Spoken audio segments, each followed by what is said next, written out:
Donald Trump was a Russian money launderer.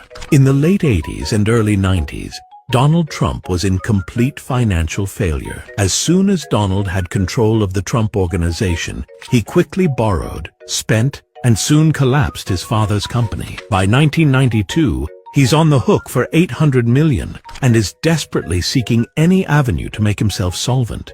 Meanwhile, in Russia, as their economy crashes, the Russian mafia is trying to move as much money as possible out of Russia. In total, they end up moving close to $2 trillion. And a very large chunk of that money ends up passing into Donnie's grubby little hands. Trump Tower is one of the few places in America where you can buy a condo anonymously, which, if you're looking to privately launder large sums of money, buying New York real estate and never having to disclose who you are or where your money came from, is just ideal.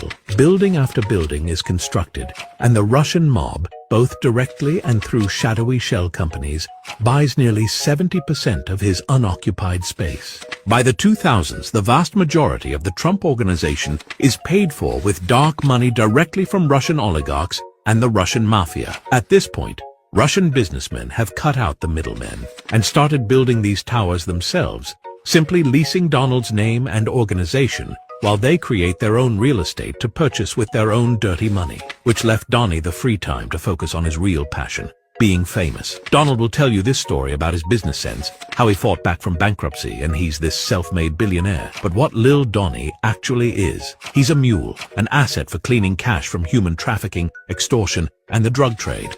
And without 2 decades of Russian money, he'd be broke, alone, and on the street.